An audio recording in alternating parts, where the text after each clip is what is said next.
Bismillahirrahmanirrahim. Qala al-musannif rahimahullah. Tsumma yura'iz zawj fi talaqi arba'ata umurin. Selanjutnya Imam Ghazali menjelaskan kepada kita tentang etika perceraian. Jadi Islam ini mengatur pernikahan, bahkan sampai kalau terjadi perceraian, semuanya ada adab yang harus diperhatikan. Menurut Imam Ghazali dalam kitab Ihya, minimal ada 4 hal yang harus diperhatikan apabila seorang suami terpaksa mengambil pilihan untuk bercerai. Walaupun kemarin sudah disebutkan bahwa Rasulullah SAW tidak menyukai perceraian, dan beliau mengatakan perkara halal yang tidak disukai Allah adalah perceraian. Akan tetapi apabila seseorang terpaksa memilih cara untuk bercerai, hendaknya dia mengutamakan adab. Nah, di sini ada 4 adab jika terjadi perceraian. Al-awwalu utai kang kawitan iku ayyudhalliqaha yento mekat sapa wong ha ing zaujah fi tuhrin ing dalam tingkah suci, lam yujami kang orang jima sapa wong ha ing zaujah fihi ing dalam mengkono tur. Hendaknya kalau seorang harus bercerai, maka jangan dilakukan perceraian di dalam masa suci salah. Hendaknya dia mencerai di dalam masa suci yang dia tidak melakukan hubungan seks pada saat itu. Jadi sunnahnya istilahnya kalau dalam fikih itu ada tolak sunni, ada tolak bid'ah. Tolak sunni tolak yang benar itu dilakukan pada waktu istri kondisinya suci, tidak haid, dan dilakukan dia tidak melakukan hubungan seks pada saat itu, supaya iddahnya tidak menjadi terlalu lama. Fa inna talaqa setun ditolak fil haidi dalam mangsa haid awit dhuhri utawa mangsa suci alladzi jama' kang jima' sapa zaud fihi ing dalam dhuhr iku bid'iyun arang tolak bid'ai haramun tur kang haram. Kalau suami melakukan perceraian di waktu istrinya haid atau di waktu istrinya suci tapi dia sudah melakukan hubungan seksual pada saat itu, maka itu disebut dengan tolak bid'i dan itu hukumnya haram. Wa in kana waqi'an, wa in kana senajan ono po tolak iku waqi'an tumibo. Jadi tolak bid'i tolak itu yang dilakukan dalam keadaan istri haid atau suci yang dia melakukan hubungan pada saat itu haram meskipun perceraiannya tetap sah. Alasannya lima fihi min tatwil iddah. 5 perkara fihi kang tetep ing dalem mengkono tolak min tatwil iddati nyatane saking ndawaaken iddah alaiha ing atase mengkono mar'ah. Kenapa tolak itu disebut tolak bid'i yang haram? Karena apabila suami melakukan perceraian di waktu istri haid atau suci tapi dia melakukan hubungan di situ, iddahnya menjadi sangat panjang. Fa in fa'ala lamun nglakoni sapa wong zalika ing mengkono tolak bid'i falyuraji mongko becik rujuk sapa wong ha ing mengkono mar'ah. Kalau terjadi sebaiknya dirujuk. Artinya dia itu akan membebani masa iddahnya terlalu lama. Tolako ngerabi tolako megat sinten Ibnu Umar, sahabat Ibnu Umar. Zaujatahu ing bojone Ibnu Umar fil haidi ing dalem mangsa haid. Faqala maqadahu sinten Rasulullah sallallahu alaihi wasallam li Umar maring Sayyidina Umar. Murhu farduraji'ha. Mur perintah sirahu ing Ibnu Umar fal yuraji becik ngrujuk sapa Ibnu Umar ha ing mar'ah ing zaujah. Hatta tadhura singgo suci sapa mar'ah summa tahidu nuli suci haid sapa mar'ah summa tadhuru nuli suci sapa mar'ah. Jadi ada satu kasus di mana sahabat Abdullah ibnu Umar pernah melakukan perceraian ketika istrinya dalam keadaan haid. Kemudian Rasulullah SAW menyuruh kepada ayahnya, kepada Sayyidina Umar, untuk dirujuk sampai dia suci kembali. Tsumma insya'a talaqaha wa insya'a amsaka. Kemudian kalau mau ya silahkan dicerai atau tidak jadi cerai.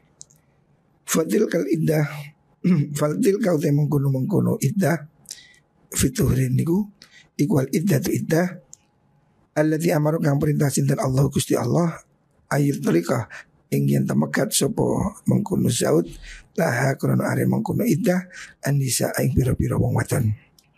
Wa inna ma amarahu angin bersih perintah Kanjeng Nabi ing mengkono Ibnu Umar bisabri kalawan sabar ba'da rajati sausi rujuk sabar tuhur ini ing mongso rong sucian li alla yakuna supaya ora ono apa maksudur rujah maksudnya rujuk iku at-talaku talak faqatu halibloko. Jadi adab yang pertama yang diajarkan Rasulullah SAW, hendaknya seorang suami kalau melakukan cerai itu pada waktu istrinya suci suci dan dia tidak melakukan hubungan pada saat itu. Tujuannya supaya iddahnya tidak terlalu lama. Yang kedua asani utai adab kang kaping pindho iku ayak fasiro yen to nyendak sapa zaud ala talqatin ing atase sak pegatan wahidatin kang siji. Adab yang kedua hendaknya suami jangan mengobrol kata cerai. Kalaupun dia mau cerai cukuplah cerai satu, jangan cerai tiga. Fala yajma'u mongko orang ngumpul no sapa zaud baina salasi antarane telung pegatan. Sebaiknya suami ini jangan terlalu emosional. Kalau dia mau cerai, ya cerai satu aja, talak satu, jangan langsung talak tiga.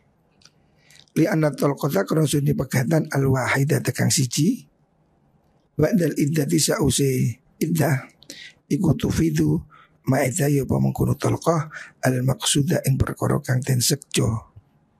Wa yastafidu lan ngalap faidah sapa zaud pihak lan mengkono talqah al-wahidah ar-ruj'ata ing bisa rujuk. Inna dima lamun ketun sapa zaud fil iddati ing dalam mangsa iddah. Wa tajdidan nikah hilan ing nyari nikah. In arad dalam ngarepaken sapa zaud ing nikah ba'dal iddati sausi iddah. Imam Ghazali ya selanjutnya mengatakan kalau kamu cerai jangan langsung cerai tiga. Karena menurut mazhab Syafi'i cerai itu bisa langsung tiga. Saya cerai kamu tiga, tolak tiga langsung bisa terjadi. Tetapi sebaiknya tidak sedemikian. Karena tujuan perceraian itu kan pisah. Ya sudah, satu kali tolak artinya juga sama saja. Satu kali cerai, tolak satu itu juga sudah cerai. Ngapain harus tolak tiga? Dan keuntungannya, kalau seandainya dia cerai satu, maka dia punya waktu untuk kembali. Kalau dia nyesel, masa iddah dia bisa kembali. Kalaupun setelah iddah dia baru kepingin, maka dia masih bisa melakukan pernikahan. Jadi kalau talaknya itu talak satu masih bisa rujuk atau bisa melakukan pernikahan ulang apabila dilakukan setelah iddah. Wa idza talaqa salasan wa idza talaqa nalikane mekat sapa wong salasan kelawan talak telu rubama natima terkadang ketun sapa man fa yahtaju mongko butuh sapa man ila ayyatazawwaja angin yen ngarapiha ing mengkono mar'ah sapa muhallilun muhallil. Muhallil itu orang ketiga penyela. Apabila suami melakukan perceraian langsung tiga, maka dia statusnya menjadi tolak bain. Artinya kalau tolak bain dia tidak bisa rujuk.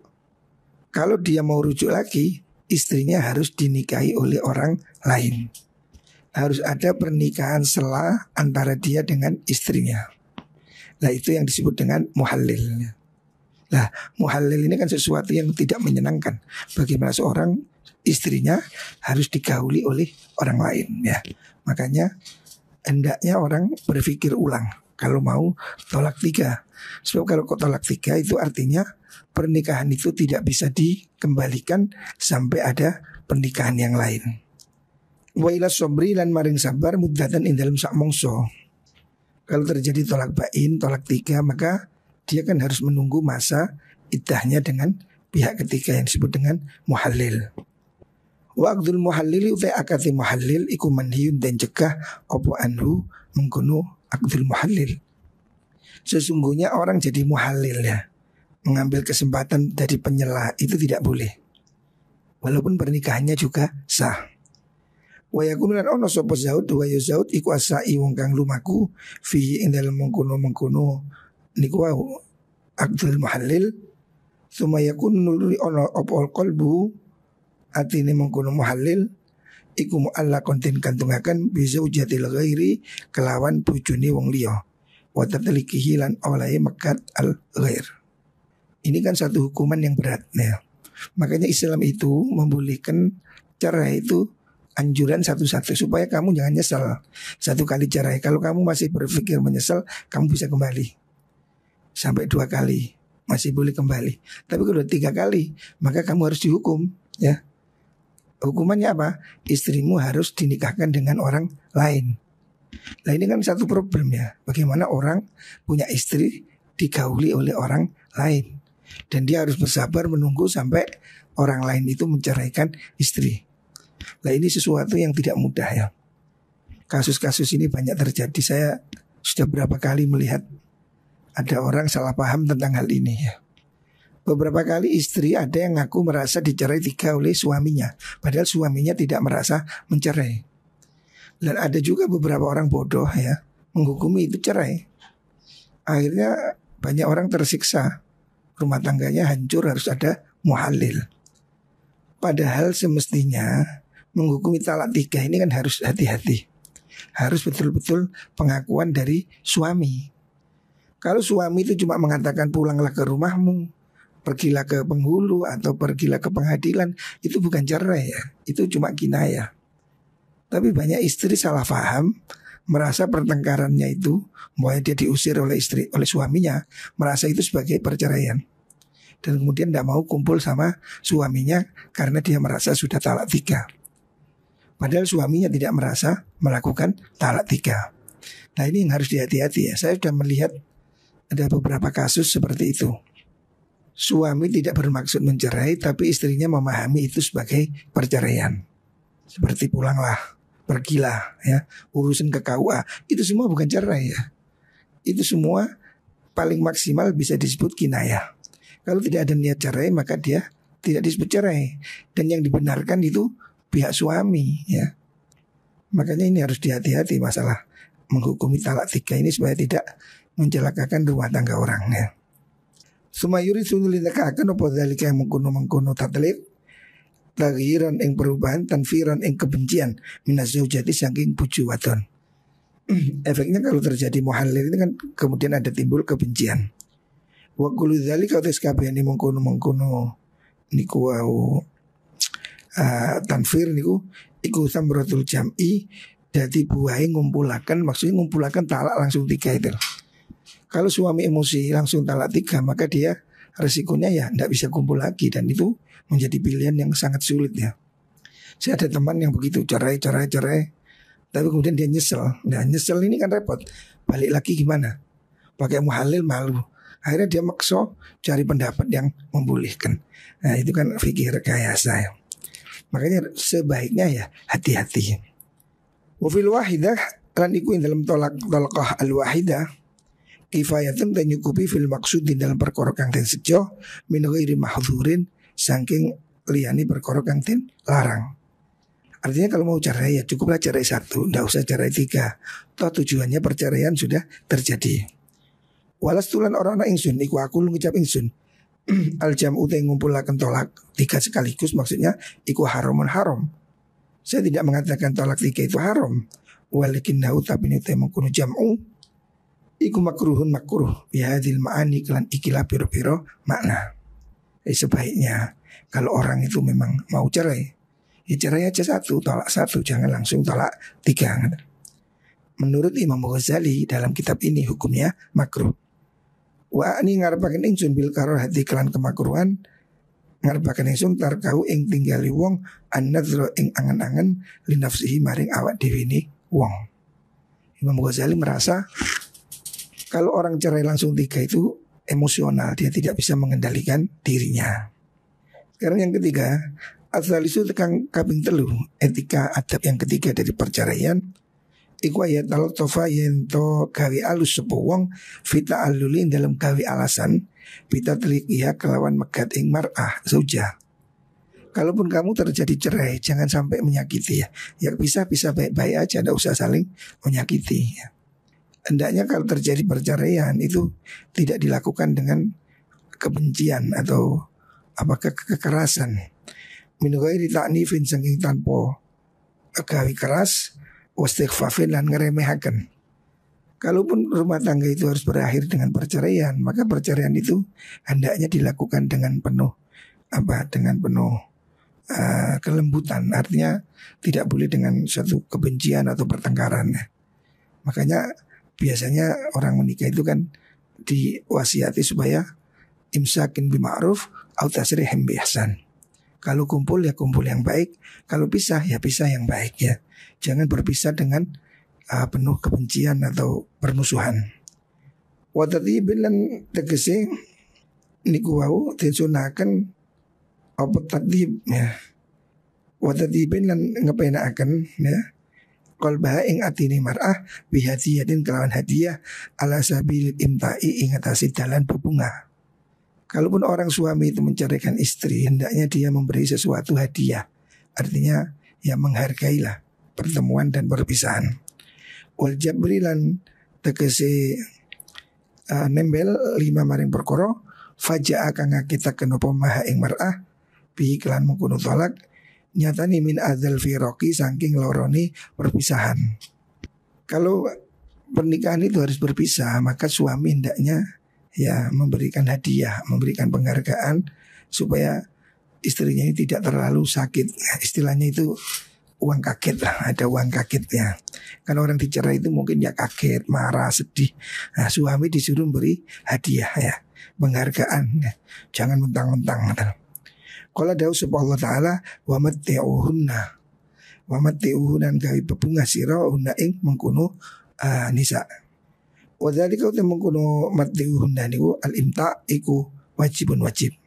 Itu harus mahma lam yusamma selagi orang den arani lah kedue mengkono mar'ah apa maharun mahar fi aslin nikahi dalam pokoknya pernikahan. Wajibnya itu kalau memang pernikahannya itu tidak menyebutkan mahar, maka mut'ahnya itu wajib ya, memberikan ganti rugi atau memberikan uang duka atau uang kaget ya sebagai obat luka-luka lah. Kan perceraian itu mesti menimbulkan kelukaan. Makanya itu ada istilahnya diberi mut'ah, diberi ya kesenangan, hadiah lah gitu.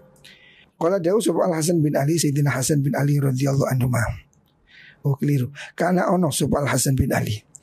Ono sapa Sayyidina Hasan bin Ali ya cucu Rasulullah sallallahu alaihi wasallam. Iku mitlakon wong kang akeh pegatane.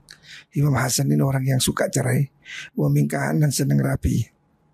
Imam Hasan ini menikah konon 200 kali. Jadi pernikahan yang dilakukan Imam Hasan ini sampai 200 kali. Jadi dia biasa menikah 4 cerai 4, nikah 4 cerai 4. Jadi ini memang ya seperti itu ya. Tetapi semua wanita ingin dinikahi Imam Hasan. Jadi Imam Hasan itu orang yang sangat tampan, yang konon sangat mirip dengan Rasulullah SAW. Dan Sayyidina Ali itu sampai pernah khutbah minta supaya jangan ada orang mau dinikahi Hasan, karena Hasan ini suka kawin cerai. Tapi sahabat-sahabat rebutan kepingin diambil istri atau anaknya dinikahi Imam Hasan karena mereka berharap keturunan dari Al Hasan. Lah Imam Hasan ini seperti itu, tukang cerai kawin. Zawajahu wawajahalan kongkonan sopo Al Hasan zata yaumin dam suci dino ba'dhu ashabi ing sebagian pira-pira sahabat Al Hasan li talaq imra'atini maring megati bojo loro min nisa'i sang pira-pira bojone Al Hasan. Pada suatu saat Imam Hasan itu menceraikan 2 istrinya, menyuruh temannya untuk mengatakan bahwa dia menceraikannya. Wa qala ngucap sapa Al Hasan kullahuma i'tada. Kul ngucap sira lahuma maring imra'atain i'tada nglakonono iddah sapa sira loro. Imam Hasan menyampaikan pesan supaya dua orang istrinya itu supaya beriddah. Artinya dia dicerai semuanya, duanya dicerai. Wa amaru lan perintah sapa Al Hasan hu ing mengkono ba'dul ashab ayat fa yen to awes sapa ba'dul ashab ila kulli wahidatin maring saben-saben wong suci asyarata ala fi dirhamin ing 10.000 dirham. Masing-masing diberi uang ganti rugi 10.000 dirham. Artinya Imam Hasan menyuruh temannya menceraikan istrinya dan masing-masing diberi ganti rugi, diberi uang duka 10.000 dirham. 10 dirham ini ya jumlah besar lah, mungkin seperti 100 juta umpamanya hari ini. Fa'ala nuling lakoni sapa ba'dul ashab. Fala maraja semasa bali sapa ba'dul ashab ilaihi maring Al Hasan. Qala dawu sapa Al Hasan. Dawu ngene. Pendio. Qala moko dawu sapa Imam Al Hasan. Madza fa'alata. Madza ing apa fa'alata nglakoni sapa mengkono-mengkono imra'ata ini. Imam Hasan tanya, gimana reaksi dua istri yang saya suruh ceraikan itu? Qala ngucap sapa ba'dul ashab, amma ihdamu anapun salah suci ni imra'atain iku fana kasat mongko jungkelaken sapa imra'ah ra'sa ing sirah imra'ah wanana kasat lan dadi jungkel sapa mengkono-mengkono imra'ah. Jadi istrinya yang diberi ganti rugi 10.000 dirham itu, kata temannya yang disuruh, dia itu langsung jungkel. Artinya sangat menyesal, sangat shock lah mendapat kabar dia diceraikan oleh Imam Hasan. Wa amal ukhra napun tekang liyo yang satunya iku fabakan moko nangis sapa mar'ah wan tahabat lan cerit-cerit sapa mar'ah wasami itu lan gurung ingsun hae mukun mar'ah takulu ngucap sapa mar'ah mataun qalilun min habibin mufariqin. Mataun ay hadza iku mataun pondo qalilun kang didik min habibin saking kekasih mufariqin kang misai. Artinya dua-duanya itu merasa shock, kaget ya, karena diceraikan oleh Imam Hasan dan dua-duanya menangis dan menyesal. Fa'atroko mongkon dingluaken sopal Hasan Imam Hasan wa tarahamalan wala sopal Hasan lah mari mongkon mar'ah. Imam Hasan juga menyesal juga ya, dia menundukkan kepala. Wa qala ngucap sopal Hasan, lau kuntu lamun ana ingsun iku muraji'an wong kang ngrujuk imra'atan ing wadon ba'da ma faraqtu sa'usi mekat ingsun ing mar'ah naraja tu mongkon nyekti ngrujuk ingsun ing mengkono mar'ah. Jadi Al Hasan ini memang suka nikah kawin cerai, tapi dia tanggung jawab ya, setiap istrinya dicerai diberikan uang yang besar. Tapi tahu begitu ya, istrinya tetap saja merasa menyesal, merasa sedih ya. Karena kan perkawinan itu kan ya sesuatu yang sakral ya, sesuatu yang sangat kuat ikatan, sehingga perceraian itu mesti menimbulkan luka-luka ya. Makanya meskipun diberi uang ya mereka tetap menangisi ya, perceraiannya dengan Al Hasan. Tapi Al Hasan sendiri ya memang seperti itu. Ada sahabat yang minta pada Al Hasan, boleh nikahi anak saya tapi jangan dicerai. Al Hasan nggak mau, lebih baik nggak nikah. Al Hasan ya wallah alam ya, kita muka-muka selamat semuanya ya, pernikahan ya sebisanya jangan ada perceraian.